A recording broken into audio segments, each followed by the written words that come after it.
Welcome to K Times news బులెటిన్ల ముందుగా headlines. కొండగట్టులో ప్రారంభమైన చిన్న జయంతి ఉత్సవాలు.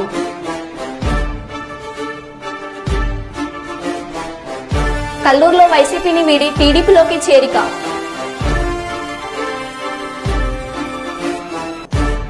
ఎంపీగా కరీంనగర్లో నామినేషన్ వేసిన గవ్వల లక్ష్మి.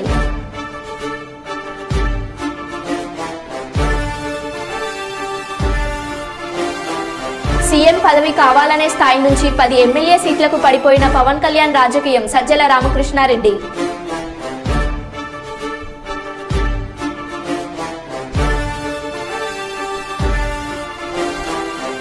అట్టహాసంగా వెల్చాల నామినేషన్. హాజరైన మంత్రి పొన్నం, ఎమ్మెల్యేలు.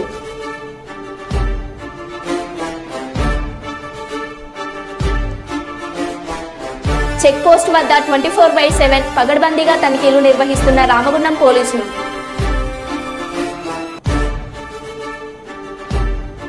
ఇక వివరాల్లోకి వెళ్తే, జగిత్యాల జిల్లాలోని ప్రముఖ పుణ్యక్షేత్రం కొండగట్టు శ్రీ ఆంజనేయ స్వామి దేవాలయంలో చిన్న జయంతి ఉత్సవాలు సోమవారం నుండి ప్రారంభమయ్యాయి. 3 రోజుల పాటు జరిగే ఈ వేడుకలకు తెలంగాణతో పాటు ఆంధ్రప్రదేశ్, కర్ణాటక, ఛత్తీస్గఢ్ రాష్ట్రాల నుండి దాదాపు 3 లక్షలకు పైగా దీక్షాపరులు, సాధారణ భక్తులు అంజన్న దర్శనానికి వస్తున్నారు.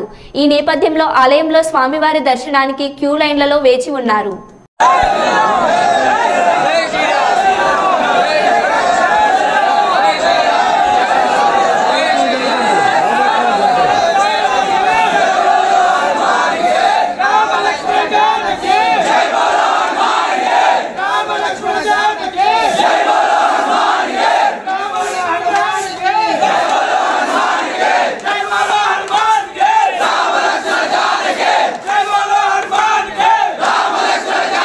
మంత్రి పొన్నం ప్రభాకర్ మాట్లాడుతూ, పార్లమెంటు మొదటి దశ ఎన్నికలు పూర్తి కాగానే నరేంద్ర మోడీకి భయం పుట్టుకుంది. 10 సంవత్సరాలు ప్రధానమంత్రిగా చేసిన వ్యక్తి దేశానికి చేసింది చెప్పుకునే పరిస్థితిలో లేరు.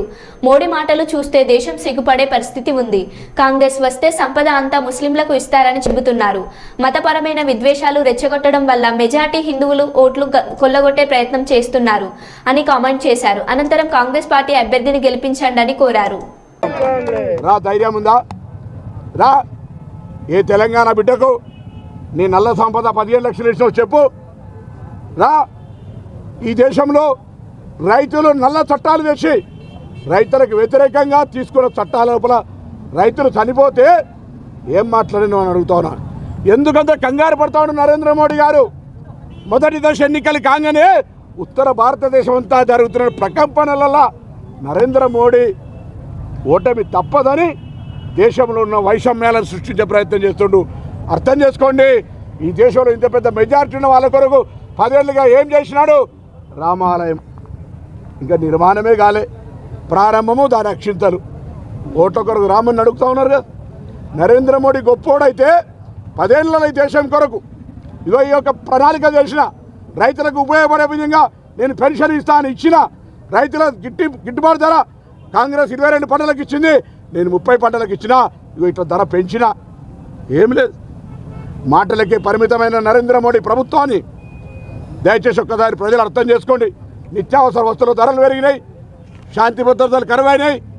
ఈరోజు నఫరత్ అంతా కూడా విద్వేషాలతో పూరుకొని రాజ్యాంగానికే ప్రమాదం ఏర్పడే పరిస్థితుల్లో యావత్ భారతదేశ ప్రజలందరూ కూడా, ముఖ్యంగా కరీంనగర్ లోక్సభ ప్రజలకు అందరూ దయచేసి కాంగ్రెస్ పార్టీని గెలిపియండి. రాహుల్ గాంధీ గారు ఆయన అడుగుతా ఉన్నాడు, మన ప్రధానమంత్రి అభ్యర్థి. నీ అభ్యర్థి నీ అంతా నరేంద్ర మోడీ అయితే నా అభ్యర్థి మానవతావాది రాహుల్ గాంధీ గారు రా అని చెప్తూ దయచేసి ఈ నియోజకవర్గంలో కాంగ్రెస్ పార్టీ అభ్యర్థిని గెలిపామని రాజకీయంగా పార్టీ సూచనల మేరకు ఈరోజు మేమంతా కలిసి నామినేషన్ వేసినాం. రాజేంద్రరావు గారు కూడా చదువుకునే వ్యక్తి, నియోజకవర్గ సమస్యల మీద అవగాహన ఉంది. వారి తండ్రి గారు కూడా ఇక్కడ రాజకీయాలు చేసినారు, ఇక్కడ శాసనసభ్యుడిగా, అదేవిధంగా మార్క్ఫెడ్ చైర్మన్గా అనేక రకాల కార్యక్రమాలు చేసినాడు. ఇలా కాంగ్రెస్ పార్టీ అంతా ఎల్లారెడ్డిపేట నుంచి మొదలెట్టుకుంటే ఎలకతుర్తి దాకా, మల్యాల నుంచి మొదలెట్టుకుంటే బెజ్జంకి దాకా ప్రతి ఒక్క కార్యకర్త ఈరోజు కాంగ్రెస్లో పార్లమెంటుని గెలిపించాలి. రేపొద్దున ఈ ప్రభుత్వానికి వాడవాడు వీడోడు కూలగొడతానడానికి బుద్ధి చెప్పాలి, గట్టిగా ఓటు దెబ్బతోటని సందర్భంగా కోరుతూ తప్పకుండా పార్లమెంట్ నియోజకవర్గంలో రేపటి నుంచి మండలాలు దిగేటువంటి కార్యక్రమాన్ని ఈ యొక్క ప్రోగ్రాంకు నాయకత్వంగా ఇద్దరు జిల్లా కాంగ్రెస్ అధ్యక్షులు కవంపల్లి సత్యనారాయణ గారు, ఆది శ్రీనివాస్ గారు ఈ కార్యక్రమం అభ్యర్థికి ప్రోగ్రాం నిర్వహించి ముందుకు తీసుకుపోతారు. తప్పకుండా అందరం అన్ని మండలాలు తిరుగుతాం, అన్ని గ్రామాల్లో మొత్తంగా ఉన్న బూతులన్నీ కూడా గెలిచి చరిత్ర సృష్టించాలి. కరీంనగర్ కాంగ్రెస్కు కంచుకోటాన్ని అండగా ఉండాలని ప్రజలందరూ కూడా ఈ జిల్లా అభివృద్ధికి మేమంతా ఆనాడు తక్కువ మంది ఉంటే ఇవాళ 13 మంది గెలిచినాం. ఈ లోక్సభలో 4 గెలిచినాం. దయచేసి మాకు ఒక్కసారి అండగా ఉండడానికి పార్లమెంట్ సభ్యుని కూడా కాంగ్రెస్ పార్టీని గెలిపియమని కోరుతూ అందరికీ హృదయపూర్వకంగా నమస్కారం చెప్తాను. ఆంధ్రప్రదేశ్ రాష్ట్రంలో సజ్జల రామకృష్ణారెడ్డి మాట్లాడుతూ ప్రతిపక్షాలు పొత్తు ధర్మం ఇదేనా? టీడీపీ నేతలను ఇతర పార్టీలోకి పంపించి టికెట్లు ఇవ్వడం పొత్త? 2.5 ఏళ్లు సీఎం పదవి కావాలన్న అజెండాతో మొదలైన టీడీపీ జనసేన పొత్తు చివరికి 21 ఎమ్మెల్యే సీట్లు తీసుకునే పరిస్థితికి పడిపోయింది. వీటిలో 10 నుంచి 12 సీట్లలో టీడీపీ నుంచి జనసేనలో చేరిన నేతలే పోటీ చేస్తున్నారు. ఈ పొత్తులో పవన్ కళ్యాణ్ తమ వాళ్లకు 10 సీట్లు మాత్రమే తెచ్చుకోగలిగారు. ఇది ఎలాంటి పొత్తో ప్రజలు అర్థం చేసుకోగలరు. ఇప్పుడు అనపర్తిది తాజాగా టీడీపీ క్యాండిడేట్ను బీజేపీ కండువ వేసి బీజేపీ తీస్తారని అంటున్నారు. అంటే ఒక పార్టీ తరఫున నాయకులుగా ఉన్నవాళ్ళు ఆ పార్టీ నుంచి ఇంకో పార్టీలోకి డిఫెక్ట్ అయ్యి టికెట్ తీసుకోవడం ఒక ఎత్తు అయితే, కూటమిలో ఉంటామని చెప్పి మిత్రులుగా ఉన్నామని చెప్పి పార్టీకి పేరుకు టికెట్ ఇచ్చినట్టిచ్చి మన వాళ్ళనే తీసుకెళ్లి దాంట్లో కండువ వేస్తే ఇంకా దానికి ఏం పవిత్రత, ఏం శాంక్టిటీ ఉన్నట్టు? అది వాళ్ళు ఎందుకు భరిస్తున్నారో అర్థం కావట్లే. మరి చంద్రబాబు ఆకర్షణ శక్తి, ఆ మెస్మరిజం ఏముందో తెలియట్లే. కానీ ఆ పార్టీ జనసేన అనే పార్టీ ఒక్కసారి అందరూ మర్చిపోవాలని చంద్రబాబు గారు కోరుకుంటున్నా అందరూ గుర్తు చేసుకోవడం అవసరం. పవన్ కళ్యాణ్ గారికి ముఖ్యమంత్రి పదవి కనీసం 2 ఏళ్లు ఇవ్వాలని ఆయన పిలుచుకునే ముద్దుగా జన సైనికులు, వీర మహిళలు వాళ్ళందరి కోరిక అయితే, అలాగే కాపు నాయకులందరి కోరిక అయితే, ఆ 2.5 ఏళ్ళు అది పోయి ఆఖరుకు అందుకు అవసరమైన 40-50 సీట్లు అంటే అవి పక్కకు పోయి ఆఖరికి అవి 24 సీట్లని, ఆ 24 సీట్లు కాస్త మళ్ళీ ఆఖరికి 24 అనౌన్స్ చేశారు. దాని ఇంటర్ప్రిటేషన్ కూడా ఇచ్చిన తర్వాత ఎగ్జాక్ట్ బీజేపీ మళ్ళీ వచ్చి ఫైనల్ కూటమి షేప్ తీసుకునే టైంకి అది 21కి పడి, 21లో కనీసం 10-12 మంది పైగా, సగం మంది పైగా అసలు ఆ పార్టీలో ఇన్నాళ్ళు లేని వాళ్ళు లేదు, ఒక 3-4-5 ఆఖరి నిమిషంలో టీడీపీ నుంచి యువతలకు తెచ్చిపెట్టిన వాళ్ళు. అంటే ఎఫెక్టివ్గా జనసేనకు చంద్రబాబు నాయుడు ఇచ్చింది 10 సీట్లు. కరీంనగర్ లోక్సభ స్థానానికి కాంగ్రెస్ పార్టీ అభ్యర్థిగా వెలిచాల రాజేందర్ రావు అట్టహాసంగా నామినేషన్ ఈ రోజు దాఖలు చేశారు. ఏఐసీసీ అధికారికంగా ప్రకటించుకున్న మంత్రి పొన్నం ప్రభాకర్, ప్రభుత్వ విప్ ఆది శ్రీనివాస్, ఎమ్మెల్యేలు కవ్వంపల్లి సత్యనారాయణ, మేడిపల్లి సత్యంలు నామినేషన్ కార్యక్రమానికి హాజరు కావడంతో రాజేందర్ రావును అధికారికంగా కాంగ్రెస్ పార్టీ ప్రకటించడం ఖాయమని తేలిపోయింది. సోమవారం కరీంనగర్ జిల్లా కేంద్రంలో కాంగ్రెస్ శ్రేణులతో భారీ ర్యాలీ నిర్వహించి కలెక్టరేట్లో నామినేషన్ దాఖలు చేశారు.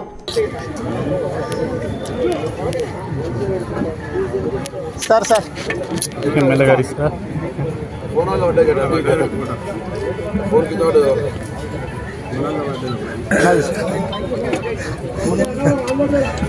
Thank you. కాంగ్రెస్ జెండా ఎగరవేయాలని చెప్పి సందర్భంగా తెలియజేస్తూ ఇక్కడికి వచ్చినటువంటి మీ అందరికీ కూడా పేరు పేరున ధన్యవాదాలు తెలియజేస్తూ, అందరం కూడా ప్రతిమా హోటల్ వరకు కూడా నడుచుకుంటూ పోవాలి. ఇక్కడ కూడా ఇక్కడికి వెళ్ళి దయచేసి మీరంతా కూడా ర్యాలీగా రావాలి.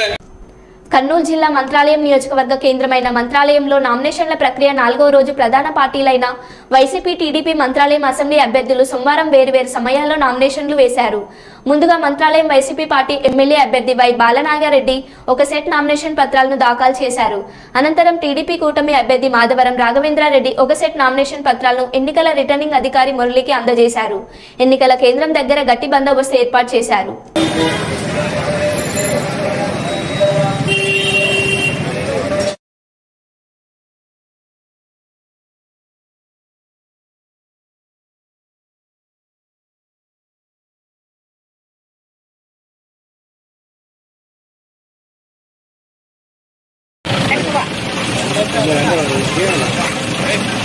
కరీంనగర్ పార్లమెంట్ కాంగ్రెస్ పార్టీ అభ్యర్థి రాజేంద్రరావు నామినేషన్ కార్యక్రమానికి ముఖ్య అతిథిగా హాజరైన రాష్ట్ర రవాణా బీసీ సంక్షేమ శాఖ మంత్రి పొన్నం ప్రభాకర్ తదితరులు పాల్గొన్నారు. ఈ సందర్భంగా కరీంనగర్ నగరంలోని జ్యోతిబా పూలే మైదానం నుండి కలెక్టరేట్ వరకు కాంగ్రెస్ శ్రేణులతో కలిసి భారీ ర్యాలీ నిర్వహించారు. ఈ కార్యక్రమంలో మాజీ ఎమ్మెల్యేలు, కాంగ్రెస్ రాష్ట్ర అధ్యక్షులు, జిల్లా మండల నాయకులు, కార్యకర్తలు, అభిమానులు, ప్రజలు వేలాదిగా తరలివచ్చారు.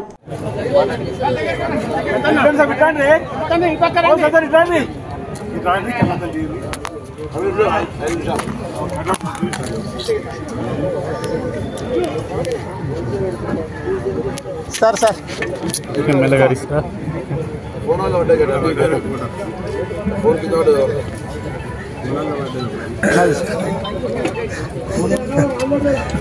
Thank you.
ఇవ్వండి.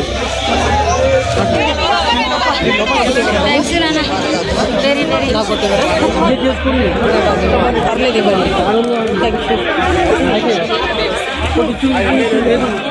సాగులు బట్టి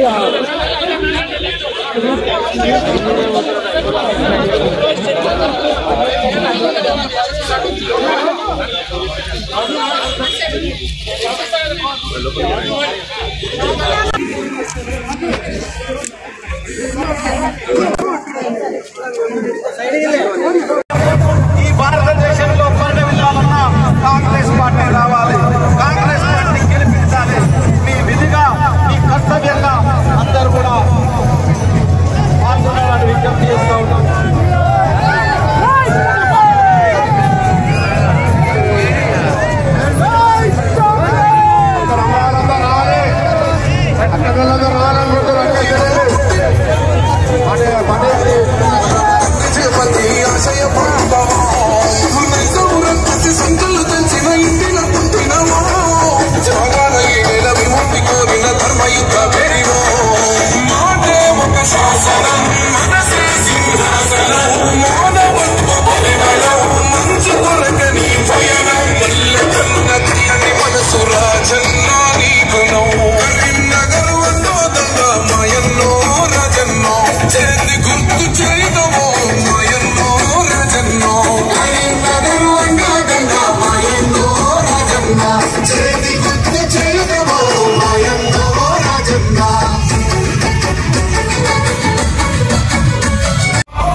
జగిత్యాల జిల్లా కేంద్రంలోని శ్రీ అభయాంజనేయ స్వామి దేవాలయంలో మంగళవారం జరిగే హనుమాన్ జయంతిని పురస్కరించుకొని 13 గంటల పాటు నిర్విరామంగా జరిగే అఖండ రామనామ జపం ఈ రోజు 8 గంటలకు ప్రారంభమైంది.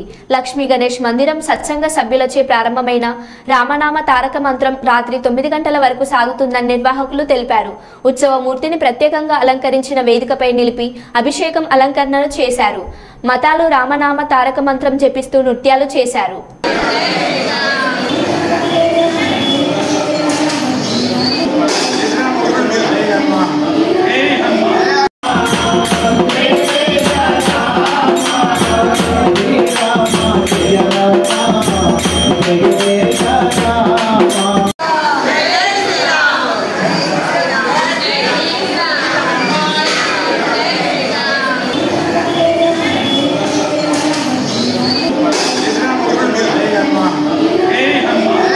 పాణ్యం నియోజకవర్గం గడివేముల మండలం అల్లగడ్డ, బుజ్జినూరు, గ్రంథివేముల గ్రామాల్లో సార్వత్రిక ఎన్నికల ప్రచారంలో భాగంగా గ్రామాల్లో పర్యటించి సమస్యలు తెలుసుకుంటూ రాబోయే ఎన్నికల్లో 2 ఓట్లు సైకిల్ గుర్తుకు ఓటు వేసి గెలిపించాలని, నియోజకవర్గంలో గ్రామాల్లో అభివృద్ధి చేసే బాధ్యత నాది అని, ఈ వైసీపీ ప్రభుత్వంలో ఏ అభివృద్ధి జరగలేదని, చంద్రబాబు గారిని ముఖ్యమంత్రిగా గెలిపించుకోవాల్సిన అవసరం మన రాష్ట్ర ప్రజలకు చాలా అవసరమని సూపర్ 6 పథకాల గురించి వివరిస్తున్న పాణ్యం మాజీ ఎమ్మెల్యే, టీడీపీ ఎమ్మెల్యే అభ్యర్థి శ్రీమతి గౌరు చరితారెడ్డి గారు ఈ కార్యక్రమంలో బుజ్జినూరు గ్రామానికి సుబ్బారాయుడుతో పాటు 10 కుటుంబాలు మరియు దూర్వేసి గ్రామంలో పెద్దస్వామి వడ్డసీన్తో పాటు పలు కుటుంబాలు గౌరు చరితారెడ్డి గారి సమక్షంలో తెలుగుదేశం పార్టీలో చేరడం జరిగింది.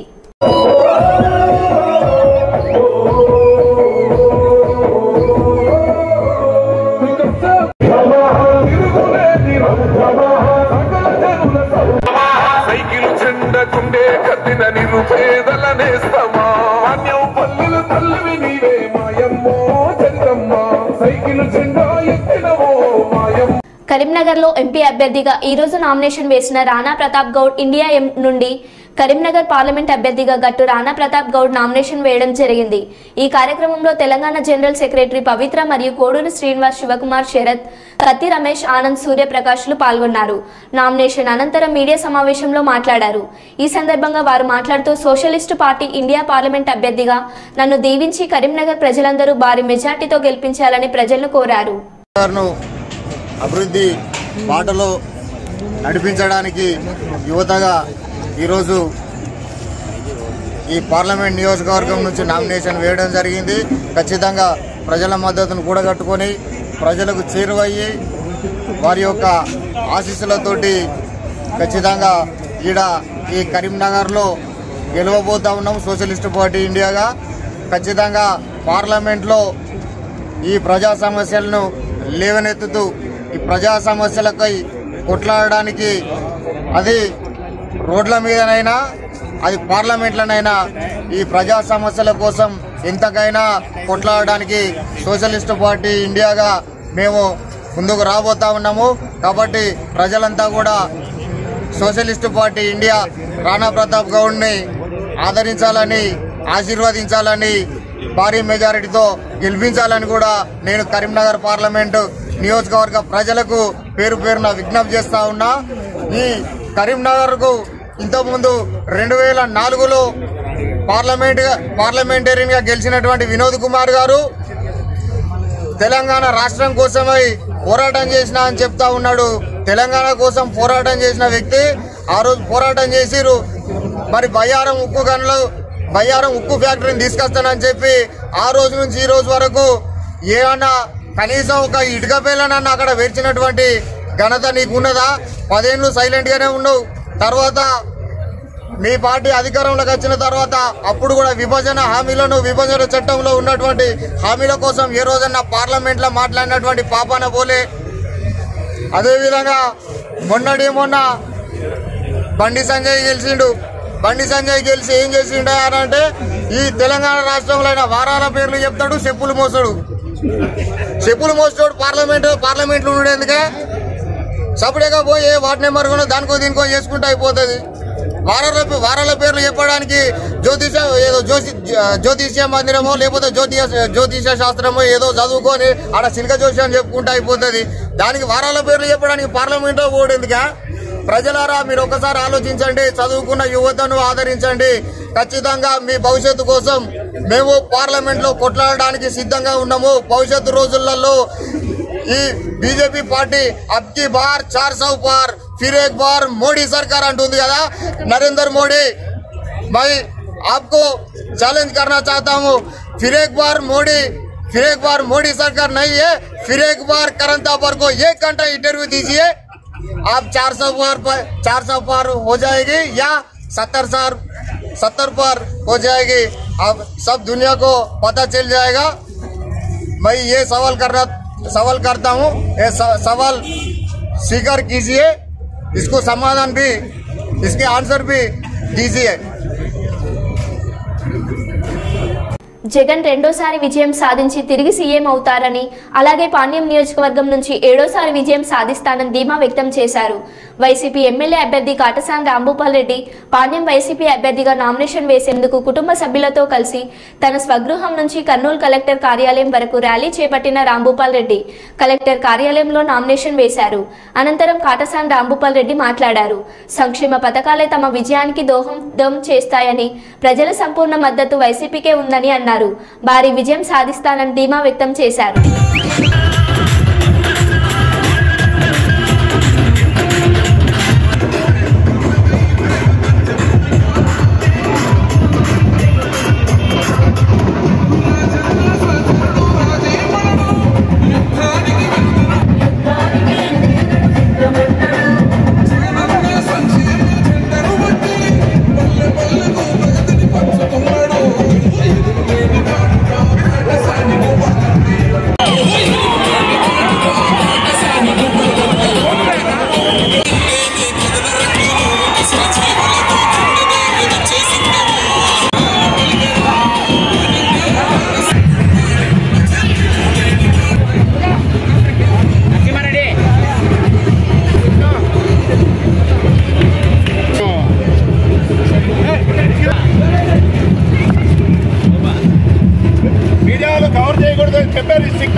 పక్కన పెట్టుకో, ఎప్పుడు చూసిన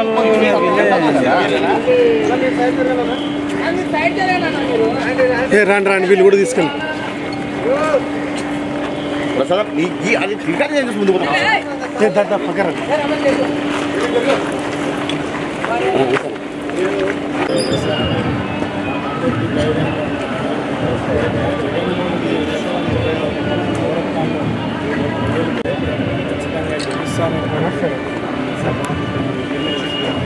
పాణ్యం నియోజకవర్గం నేనంటే వాళ్ళకి ఒక ప్రత్యేకమైన అభిమానం. అందుకే మళ్ళా 7వసారి కూడా పాణ్యం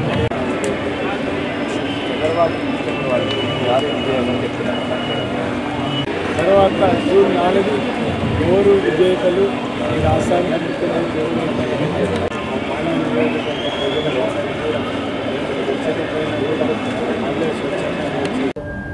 నేను ముందుకొచ్చి ఈ ప్రెస్ మీట్ మాట్లాడండి. మళ్ళా ఈ రాష్ట్రంలో జగన్మోహన్ రెడ్డి ప్రభంజనమే. జూన్ 4 తర్వాత మళ్ళా రాబోయేది ప్రభుత్వం మాదే. మేము ప్రజలకు ఎన్నో సంక్షేమ పథకాలు ఈ 5 సంవత్సరాల్లో పార్టీలు చూడకుండా, కులాలు చూడకుండా, మతాలు చూడకుండా అర్హులైన పేద ప్రజలకందరికీ కూడా ఎవరితో సంబంధం లేకుండా అర్హులైన ప్రతి ఒక్క పేదవానికి కూడా ఖచ్చితంగా మేమందరం కూడా పథకాలు ఇవ్వడం జరిగింది. అందుకు ప్రజలే మమ్మల్ని స్వచ్ఛందంగా గెలిపిస్తారనేది మాకందరికీ ధైర్యంగా మాకందరికీ ఉంది. మా జగన్మోహన్ రెడ్డి చేసిన సంక్షేమ పథకాలు, నవరత్నాల్లో మేము ప్రజలకు ఏం చేసినా ఆ పథకాలే మమ్మల్ని గెలిపిస్తారనే ధైర్యం మాకుంది. కాబట్టి మేము దాని గురించి ఎలక్షన్ జూన్ 4వ తేదీ అయిపోయిన తర్వాత రాబోయేది వైఎస్ఆర్ మళ్ళా రెండోసారి ఈ రాష్ట్ర ముఖ్యమంత్రిగా జగన్మోహన్ రెడ్డి రాబోతున్నాడు. పాణ్యం నియోజకవర్గం నుంచి 7వసారి ఎమ్మెల్యేగా మళ్ళా నేనే గెలిచబోతున్నానని మాత్రం, ఖచ్చితంగా గెలుస్తానని మాత్రం నేను సభాముఖంగా విజ్ఞప్తి చేస్తున్నాను. పాణ్యం నియోజకవర్గ ప్రజల అండదండలు నాకున్నాయి. నన్ను ప్రేమించే పాణ్యం నియోజకవర్గ ప్రజలు, ఓటర్లు అందరూ కూడా నేనంటే వాళ్ళకు ఒక ప్రత్యేకమైన అభిమానం. అందుకే మళ్ళా నన్ను 7వసారి కూడా ఈ పాణ్యం నియోజకవర్గాన్ని గెలిపిస్తారనేది నాకు పూర్తి విశ్వాసం ఉంది.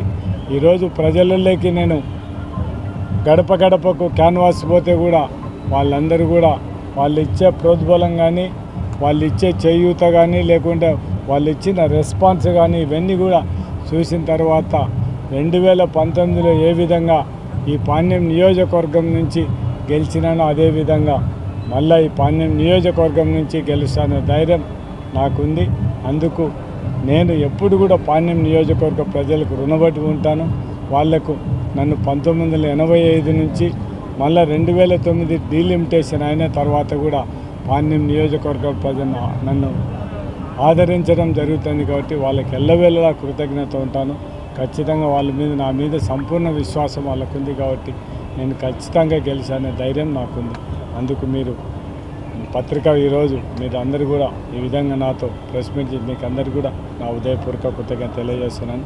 అదేవిధంగా స్వచ్ఛందంగా వచ్చిన మా పాణ్యం నియోజకవర్గ ప్రజలకు అందరికీ కూడా నేను పిలిచకపోయినా కూడా వాళ్ళే స్వచ్ఛందంగా వచ్చి ఈరోజు ఈ నామినేషన్ కార్యక్రమంలో పాల్గొన్న ప్రతి ఒక్కరికి కూడా నా ఉదయపూర్వక కృతజ్ఞత తెలియజేస్తున్నాను. తర్వాత తేలుతుంది. ఇప్పుడు ఎవరైనా కూడా పోటీ చేసే ప్రతి ఒక్కరు కూడా గెలుస్తానని చెప్తారు తప్ప ఓడిపోతానని ఎవరు చెప్పారు. అల్టిమేట్గా నిర్ణయించాల్సింది ప్రజలు. జూన్ 4వ తేదీ